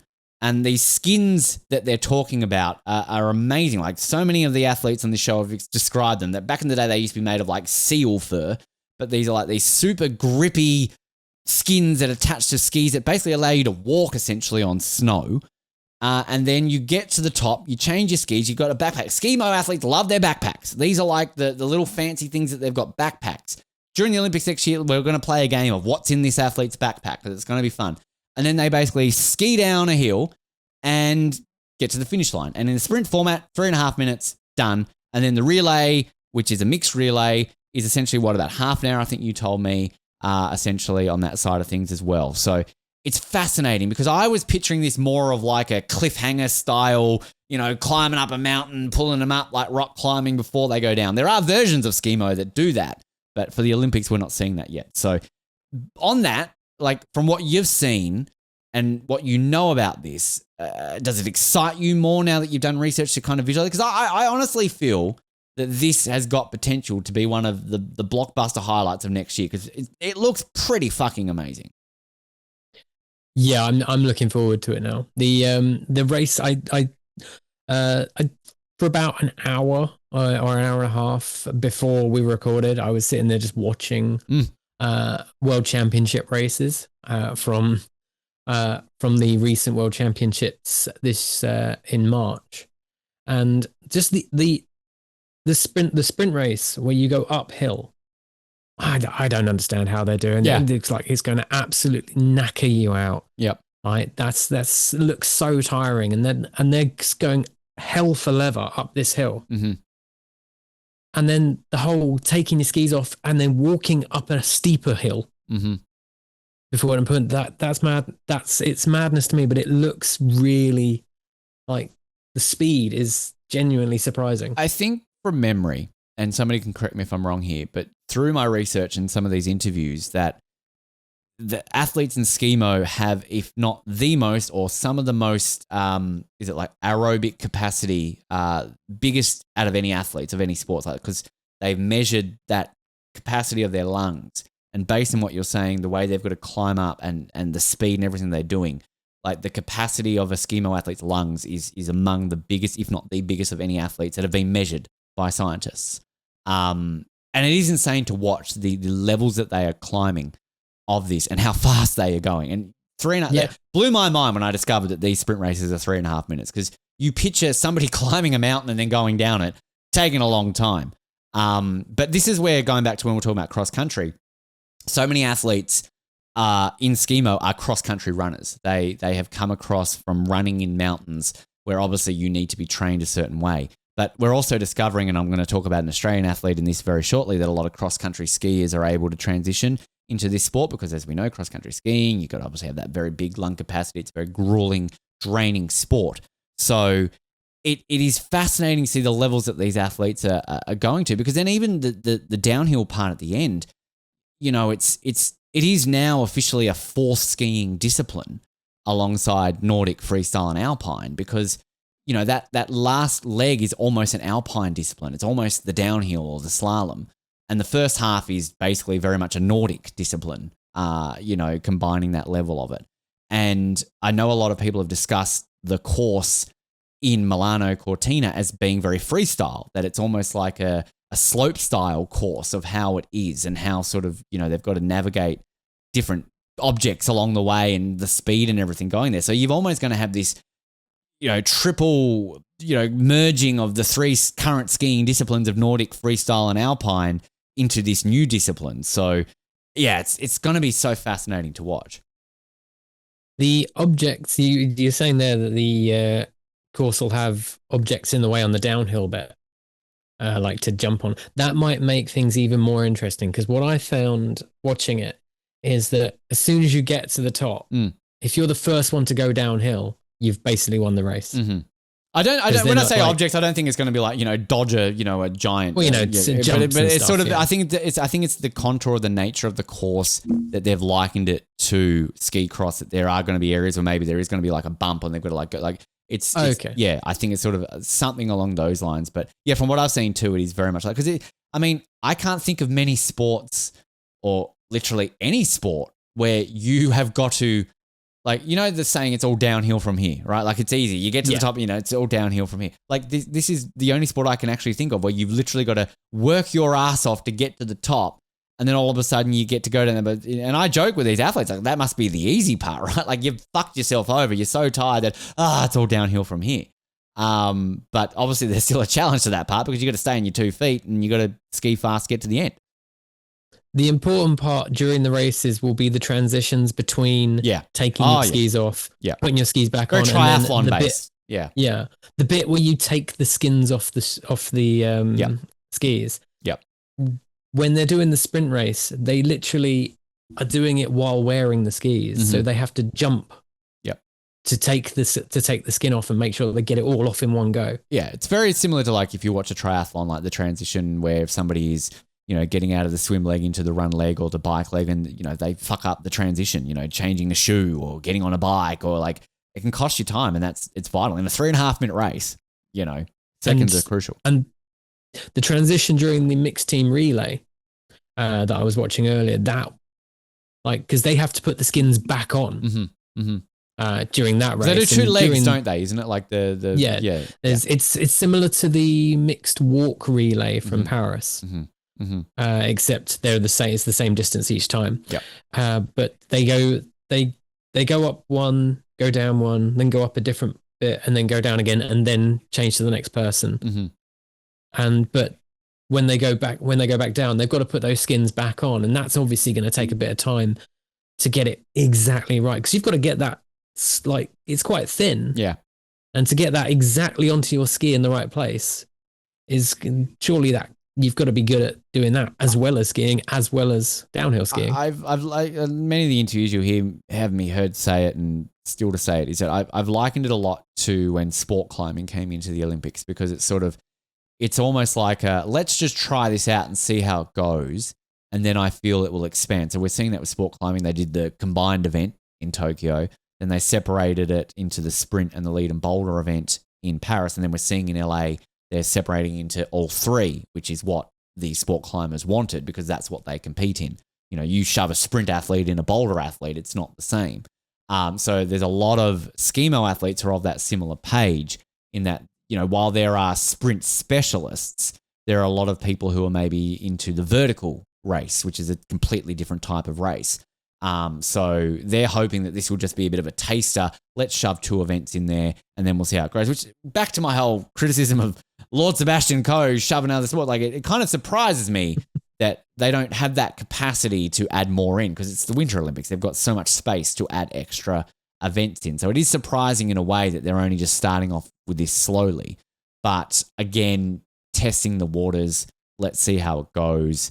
I mean, Italy have got some decent skimo athletes. France will for the French Alps, whereas America maybe, you know, as we'll discuss in a moment, North America maybe aren't on the same standard. So will Salt Lake keep it in for 2034? We don't know.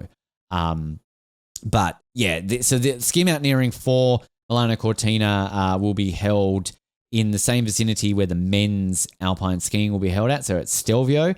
And it is, in terms of the scheduling, it is very near the end. So basically on the last Thursday and the last Saturday, so the second last day will be the mixed relay. And then on the Thursday, on the 19th, which is the 4th final day of the schedule, you will have the 2 events for the men and the women, which does help. And I'll talk about Mr. Bellingham in a moment. Some athletes who are trying to be in both cross-country skiing and ski mountaineering, which is insane to think that you can do these 2 sports at the same Olympics. Now, in terms of qualification, it's an interesting one for the qualification, because I believe there's 18 per gender that are allowed. So 36 athletes, 18 male, 18 female. Each NOC are allowed to have up to 2 male and 2 female competitors, with the mixed relay team consisting of 1 male and 1 female. So 18 mixed relay teams possible.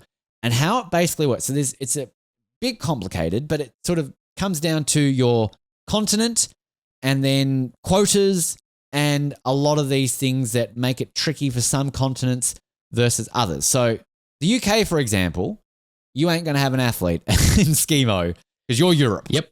And basically all of Europe is taken by the likes of Italy, France, Spain, Belgium, Slovakia, Norway, your traditional nations, right? So UK, you're not going to have an athlete. Australia, we are all but guaranteed to have a male and a female athlete because we are Oceania. And we get given a quota spot for a man and a woman. And New Zealand aren't very good compared to us. So therefore, we're all but guaranteed a slot.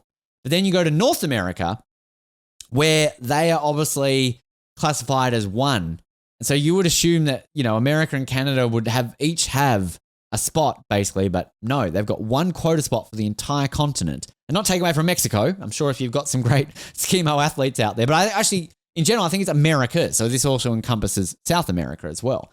And as you will discover, we talked about it with Arthur a couple of weeks ago, but basically it'll either be Canada or America. It's not going to be both, because they're fighting over this 1 spot that is for the Americas. It will come down to the World Cup in December. Canada are slightly ahead of America right now, but it baffles me that you're going to be missing either Canada or America in a winter sport in this level. But yeah, the qualifying system is a bit off, but again, when you've only got 18 athletes, you've got to be a bit selective, right? So, and you obviously have skimo athletes. If you go to the Skimo Federation website, which is very well put together, by the way, thank you to Skimo Federation for your website, skimostats.com. It's fantastic. I'm seeing here that you have 143 registered skimo athletes from the United Kingdom. Australia only has 21. You've got like nearly more than half. I'm not good at math. You've got a lot more than us. Shocks me. You've got Shocks me that we have any. You've got 143, and yet we are going to have 2 athletes there. You're going to have none. How's that fair? Annoyingly. So I've got the rankings for the mixed relay for qualifying, and we are we are 51 points ahead of you in the rankings, but obviously due to the continent quotas, Doesn't seem fair, does it? We're not getting it. We're not getting it. Do what Australia did in FIFA. Like, we joined Asia to qualify better. Yeah. Can you join the Oceania conference? We can join Africa. Yeah, join Africa's near us. We'll take their spot. Yeah, why not? You're not part of Europe technically anyway. Brexit. Yeah, so yeah. Brexit. Join AFCON, whatever it's called. The fun for Andorra is ahead of us by 6 points. Andorra is they're good in skimo. They've got a World Cup there because a lot of mountains in Andorra. It's also like it's one of these ones where like you don't think of Spain as being a very strong winter nation, but Spain are very good at skimo, based on mountains and the regions as we've discovered. So yeah, I don't know if Andorra will have any athletes based. I don't think they will, because basically your leading countries in skimo are your France's, your Italy's, Spain, Switzerland, mountainous countries essentially. Max is basically qualifying Belgium because he's that good. But as we discovered in his interview, they're not going to have a mixed team relay because they just don't have a female athlete who is up on that level, which is where I opened up the page of like, well, hang on a minute, shouldn't you be allowed to have like a mixed team then? Because like, you could have a really good female athlete from Andorra who you can combine them or something like that. Based on right now on what I'm seeing here on the list of who has qualified in terms of rankings through the sprint pathway and the World Championships and the ranking list. So you're going to have Spain, France, Switzerland, Belgium, Norway, Slovakia, Germany, and obviously Italy will get quotas because they're the host nation. And then it seems on the other quota levels that China will have an athlete, Australia, as I mentioned, and Canada right now are the leading one for the continental quota. Africa doesn't seem like they have a spot, but I think they are opening it up to an individual neutral athlete, potentially maybe from Russia. I don't know. They might have that sort of, what's that quota spot where they open it up to like a developing nation? Universality, is it? That's the word I'm looking for. Thank you very much. So there you go. But based on the ranking, so, time of recording this, we're a month or two away from the 2025-2026 season starting. But the men's rankings, this is the overall rankings. I'm not separating this by sprint, although we could probably look at that one. And again, apologies to all of our athletes for me butchering the names. I'm just about to right now. So the leading male athlete is a French athlete by the name of Xavier Gachet, ahead of another French athlete, William Bonmadion, with Samuel Equi of France. The top three athletes in the world at the end of last season were all French. Remy Bonnet, fourth for Switzerland. Thibaut Anselmout. Now, I believe he's a bit of a goat in skimo. He's someone who's done quite well for himself over the years. He was ranked fifth, while our good friend Max Drion was sixth, and a real chance for a medal for Belgium at these Olympics on that side of things. In the women's side of the draw and the overall one, also led by three French athletes. Emily Harrop is the leader at the end of last season. Axel Gachet-Malare, second, and Lorna Bonnell in fourth. Italy, Alba Di Silvestro, followed by Giulia Compagnoni and another Italian, Lisa Morosini. So the top the top eight are all French and Italian in the women's side of the skimo draw. And as you said on the mixed relay side, so this is just the no, we want to click on the relay race, Ben. Apparently that's not letting me do that. You've got that in front of you, do you there, Alex? The relay at all? I've got the official mixed relay ranking list. Okay, give me that. What have we got? Which has Spain at the top, followed by Switzerland, France, Austria, and Italy in fifth. There you go. Then you've got Germany and China rounding out the top seven. Okay, China. There you go. That's an interesting one. I wouldn't picture that up there for a skimo, but good to see that one going on there. In terms of, so with the Canadian aspect, obviously we need to focus a little bit on that. So it comes down to essentially this World Cup. They are slightly ahead of the US right now in terms of where they're at with their athletes. And then it also comes down to sort of rankings and who will get selected and everything along those lines coming forward with that. So They've got a whole bunch of different athletes that are coming through on that system that could be chosen on that side of things. But obviously the selection criteria will come down to who's leading in their variety of events. And of course, also ultimately, if they do qualify for a spot. And I am just trying to get the name up here of their leading athletes, if you bear with me. So Jessica McCauley is their current leading athlete on the men's side of things. He is currently ranked in 72nd on this overall list. Nick Elson is 95th overall for Canada on this most recent rankings list, with Akio Kato in 162nd and Matt Ruta in 209th. If we are scrolling down all of this list, I'm seeing there was a UK name here that I saw, Alex, that looked higher up than you would think. Don't tease me. Don't tease you. Finlay Wild. What a name. Finlay Wild, 84th in the world. Old Finlay. And yet he is not going to be going. So yeah, that sounds about right. I feel bad on that side of things. Aaron Robson, who we have got coming on the show in a couple of months from Canada.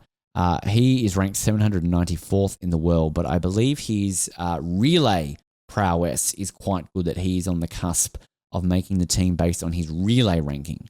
So it's kind of that weird level of, I think if Canada qualify based on what's going to happen later this year, it's based on their relay qualifying, not their individual qualifying, if that makes sense, which then would allow their competitors to compete in the individual.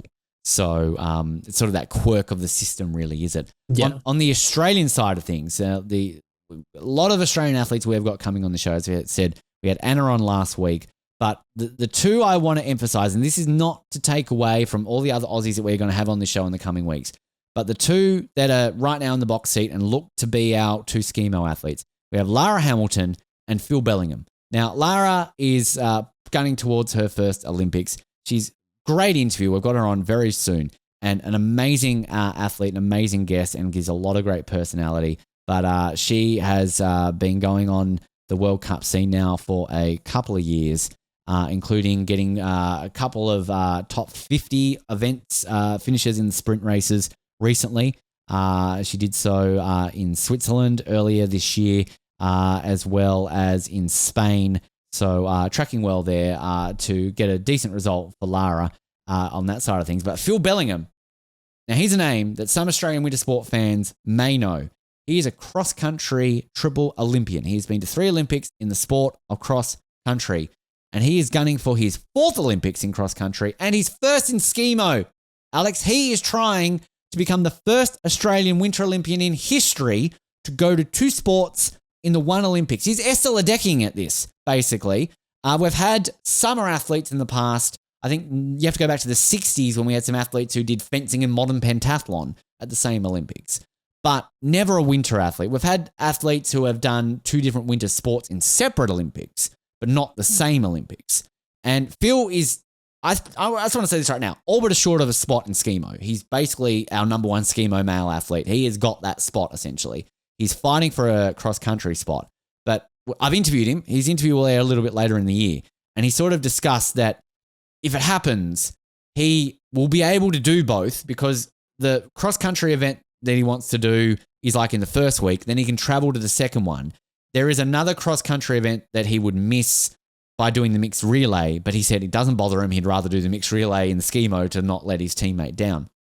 Fascinating story. And if he does both, this will make huge news in Australia. But I mean, everyone on this show knows I love my multi-sport athletes. So I am all for this. And I think it would be an amazing achievement, particularly from an Australian. We don't ski, Alex. Yeah, I mean, if he does both, he is going to be so tired by the closing ceremony. Yes.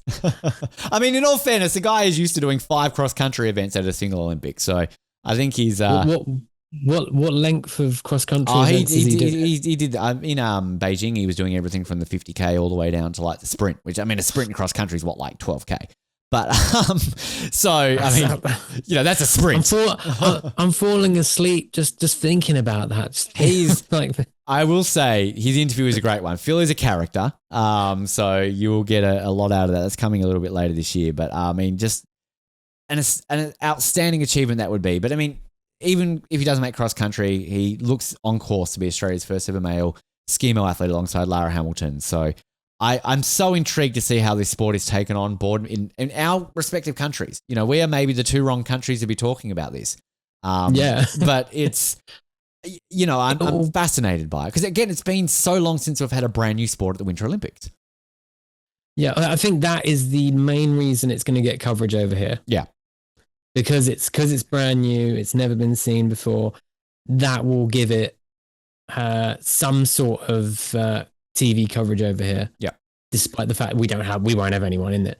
Because I mean, we're a very similar page, it's not like Paris where, say, Australia has an athlete in every sport except for what was it? Fencing, handball, and indoor volleyball. We had an athlete in every other sport. So, it's a bit hard sometimes for the table tennis athletes or those sort of athletes to get coverage in this country. Whereas, we're sending a team of somewhere between 40 and 60. We're, mainly going to be concentrated in the freestyle skiing, these sort of sports where we're good, snowboarding, stuff like that. So that then does leave the door open slightly in Australia too, where I remember when I was working with Channel 7 back in Beijing, there was a night where essentially there wasn't a lot on and they then gave primetime coverage to cross-country skiing. Now, there were Australians in it, so it helped. But I remember seeing the great Dave Colbert, who's esteemed commentator. He basically was given, I think, like 3 hours notice. So rather than taking the world feed, they were like, Dave, do you want to commentate cross-country skiing? Well, let's have an Aussie voice rather than just taking the world feed. And he's like, absolutely. So he sat there in the office 3 hours, writing his notes, doing everything. And you listen to that commentary, you would not know that he was researching his ass off hours. It was an esteemed professional. And Dave Colbert's a great commentator, as we know. But my point is that I think we will get a lot of coverage of that in this. We've got Australians in it, but what I also like about the Winter Olympics is that we often get these sports that we wouldn't get coverage of in a Summer Olympics because we don't have the athletes. So they're like, oh, fuck, there's nothing on today. Let's watch the Nordic combined. So that's my weird rant of going that. That's what we'll have probably with BBC. They'll put on curling because that is our sport in the winters. And luge and skeleton, right? That's what I imagine you guys. Bobsleigh and skeleton. Luge is that's all Germany. Luge is all Germany. All of them are Germany, let's be honest. Skeleton, it's really weird. We're so good at skeleton. I don't understand why. You just like going. It's just luge on your front. What's the one that always used to remember as a kid, I like, and not disparaging figure skating. I don't dislike figure skating, but as a boy, figure skating wasn't my favorite sport to watch. Yeah. And this was like back in the day growing up where, Australia might win a bronze. So, our coverage was very limited, but they just loved showing figure skating so much. Even my mum who liked watching the, figure skating, even she'd be like, God, stop showing figure skating. So yeah. The UK will get a lot of figure skating as well, just because of Torvill and Dean in the 80s. It's a great, and don't get me wrong, great sport. But when I was looking up tickets for Milan and doing all the skating sports, I didn't even bother looking at figure skating, because it wasn't my preference of all the skating sports in Milan to see. It was like below speed skating and ice hockey. But also the tickets are stupidly expensive. So if I'm going to, I think the price I paid for my opening ceremony ticket, I'm in the nosebleeds. I'm by no means in a good seat. But I got an opening ceremony ticket for probably what I paid for a figure skating ticket. And I would rather go to the opening ceremony. So anyway, we're going on tangent. It's true. To be fair, the only thing I'm going to be watching on BBC will be the opening ceremony, because after that I will get the one you pay for and get to watch all events without worrying about the biased BBC commentary. I will wave, and maybe I'm going to bring an Australian flag, and maybe OBS, if you're listening, if you need to cut, you randomly cut to a fan in the stand with their flag when the country comes out. If we're not sending Albo, if we're not sending some big dignitary to San Siro, I'll be the token Aussie holding the flag you can cut to.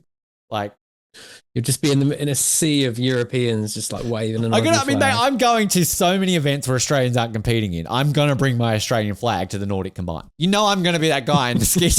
There's going to be so many Europeans going like, what the fuck is there an Australian flag? Like, we've never even seen an Australian in our sport. Why? Why is there an Australian flag there? If it gets to be on TV, you know. Now, just to go back to ski mountaineering. Yes, good segue. You're on the ball today. I did write down a couple of facts. Do it. I love your facts. You're a good fact man. So now it originally was technically part of an Olympic event in the past, in the 1924 Winter Olympics. Okay. It was part of the military patrol event. That's right. I think I do remember reading that. Yes. Okay. In Chamonix. Which was, it was the military patrol event was a team event which featured that as well as cross country and shooting. So it was biathlon with extra bits. Yeah, biathlon with extra bits. And it was won by Switzerland, led by Captain Dennis Vaucheur. The esteemed. England got silver and France got bronze. Also, one thing I noticed was they're governed by the International Ski Mountaineering Federation, which was founded all the way back in the halcyon days of 2008. But that replaced the International Council for Ski Mountaineering Competitions. That's a mouthful. Which was formed by the Union Internationale des Associations d'Alpinisme in 1999. Wow. Which in turn replaced the Comité International pour le Ski Alpinisme de Compétition. You're doing better than I would with these pronunciations. I'm just going to say that. But this is why which was founded in 1988. This is why I get you on, Alex, because your pronunciations and your fact finding helps when I am literally getting my notes together. And hey, I might be a bit late. I'm just finishing my notes. You're just. To be fair, I did all of these notes in the last hour, like an hour and a half before we were recording. You are the Dave Colbert of this show, basically, and you can't. I've had literally all day to do this because I've been sat at home all day. Because we started recording at 9 p.m. here, just to give you a bit of context. And it's now 9 a.m. at least here. I was sat at home all day doing. I should do some notes. I should do that. Oh no, let's play some video games. No, I could do. Oh no, let's watch the latest episode of Gen V. Oh no. You've got another video game Olympics to compete, mate. You've got to do that. That's Ski Mountaineering. We're very much looking forward to seeing how it all plays out and everything along those lines. And good one to cover in this one. Just really quickly, I wanted to close that off and just mention something on video games because you and I a couple of newscasts ago did a bit on Olympic video games. I have just started getting some old consoles. Now that I'm settled, I've always wanted to kind of have the man cave type, let's get an old PlayStation 2 and Nintendo 64. So I've started to get those. So on my list now is to track down all the videos. So I'm going to get, your Athens, your Sydneys, your Vancouvers, and then I'm going to try and track. So I mean, not that I really would have the time to do it anytime soon, but maybe I'm going to do a little series where I create just do Olympic mode in each of them, see who wins the medals and track it. Not as extensive as your brilliant little thing. But my question to you is, and I don't know if you know the answer to this, do you think the online modes of say London 2012 or Vancouver 2010 would still work? And if they did, should you and I be doing an online head-to-head in something? London 2012, the older ones, definitely not. They'll have shut those down. They'll have shut those servers down ages ago. Okay. Tokyo. Oh, that's right. The last proper Olympic game. I'm not counting Paris. Paris's one was a big bag of shite, and wasn't on, and you couldn't play online. But Tokyo might still be running. Okay. They're you wouldn't be able to find a random game. You'd have to But if you have people who own the game, such as me or Patrick, Patrick Riley, another episode of ours that's coming up in this series is good segue. It's going to be a 2-part episode where me and Patrick talk about our favorite Olympic video games. It's 2-part because we literally witted on for hours. What you do. But you'll find people like me and Patrick who have the game. You might be able to get a game going with us. All right. I will keep an eye. I keep forgetting that Tokyo had a game, and I mean we're now in October, and I'm assuming they would have announced the video game by now for. I can't see it happening. Maybe a steep download again. Maybe it's going to be a similar thing. What they did. It'll probably be similar to Paris with a mobile bag of trash, basically. Yeah. We'll have to wait and see. We will. That's. I mean, I think we talked about this. I mean, that's like when you used to have these separate World Cup video games, and now they just do it as a download on FIFA, or now it's called like FC. So I guess it's not even on FIFA because EAFC is.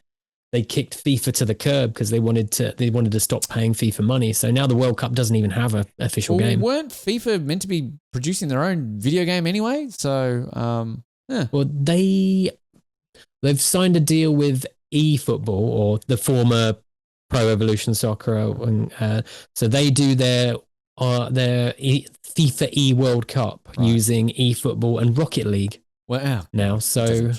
I'm going to feel very weird next year if there's not some form of World Cup video game, because I always have to play it and always have to do it. I did the women's one I had the last FIFA where I could play the Australia-New Zealand World Cup. That was fun. With the one stadium. With the one stadium that they let us have. That was that stadium. It's the same with the men's, because the men's and the women's were both on the same game because that's right. Due to when they had because of it being a winter World Cup, they had it, and they only put 2 of the stadiums from the men's ones and 1 of the women's stadiums on. I think now that I've got this PlayStation 3, I need to track down South Africa and Brazil, because they were the games he had like 200 countries on them. So yes, the South Africa one definitely has every single one. Also, if you've got a PlayStation 3, then you have you'll be able to get London 2012, which is spoiler alert for our episode, the best Olympic video game. I think what did I rated Nagano 98. I think you said that and Beijing. I think you went for. Yeah. I mean, now that I've got my 64, one of my top of my games, I've got to get Nagano. I looked it up on eBay. It's like $5. the beauty of liking games that aren't that popular. I can pay $100 for GoldenEye or $5 for Nagano 98. What's Ben going to choose? I could go to a secondhand store around here and I could get London 2012 for £1.50. I think actually, in all fairness, I think I looked up Salt Lake 2002 for the PlayStation 2, and somebody was selling it for like $60. I'm like, fuck. I realized Salt Lake 2002 was that in demand. But anyway, I used to love that game. Maybe they heard a little preview of our episode, because that's mentioned. Yeah, it is. Alex, mate, it's always a pleasure to have you on and talk all things Olympics. I'm just going to quickly look at the schedule, because I can't remember if I've got you scheduled on again.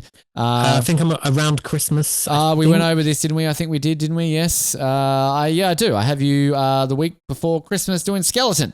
So there you go. Yes. I can preempt you, though, if you want. I've still got 4 slots free in mid to end of January and just ahead of the Olympics. So I think, if I'm not mistaken, I had you on our final one ahead of Paris, did I not, when I was in Paris? You did, yes. Would you like to volunteer for one of them? And if so, would you like to choose one of the 4 remaining sports that we have not had chosen?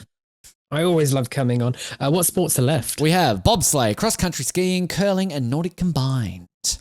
Well, as a Brit, I feel it's probably my duty to take curling as well. All right. So I'm going to right now roughly put you on the 12th of January episode. And you have gotten curling, which is our rough schedule. And I'll talk about our rough schedule for next month's newscast, which, as I said, should be our last monthly one. Then we'll switch to weekly ones. We're hoping to have Hallie back on the show. We haven't had Hallie on in quite some time. So I'm hoping that she will be coming on next month, where we will be talking about a sport that I just maybe shat on a little bit, figure skating. I don't dislike figure skating, but if I had to rank my favorite sports at the Winter Olympics of what I want to watch and see, figure skating's probably at the bottom. But I would still rank that higher than probably 75% of the Summer Olympic sports, because I just love the Winter Olympics so much. So I'm looking forward to that. I want to talk about figure skating. I want to talk with Hallie. It's great to have her back on the show. So that will be happening in our next newscast. In terms of interviews and everything that we've got coming up, as I said, Bed Tudhope is happening this week. Then the following week, we will have our 100 Days to Go to Milan, as I mentioned, with Alison and Jill. I was about to call her Alex. Alison and Jill. And then, funnily enough, Lara Hamilton, who I just mentioned, her interview will be dropping by the end of this month. And then heading into November, we will be having our Turin opening ceremony review. It'll be our last opening ceremony review we do ahead of the Milano Olympics, and we thought we would just preempt that by doing the last Italian Winter Olympics. So we're doing that one with that. and some other great guests coming your way as we really do focus a lot on our winter guests. Obviously, we've got an author coming on in November to give a great chat about a book that has just been recently released, which I enjoyed reading, and some other great content. Busy, busy days, Alex. The Olympics are coming, so you know we're getting busy. So, or you're getting. I tend to wing it and do it around the time. I've got Formula One to cover and Olympics to cover in the next however many months. It's from Singapore. I was in Singapore, then I'm going to be in Abu Dhabi, then I'm going to be in Milan. Like, I wish I had I do have a frequent flyer club, but I'm flying the wrong airlines. Otherwise, I'd be getting lots of points. So, we'll see how that goes. But mate, thank you very much for joining us, and happy birthday again. Oh, thank you, and always a pleasure.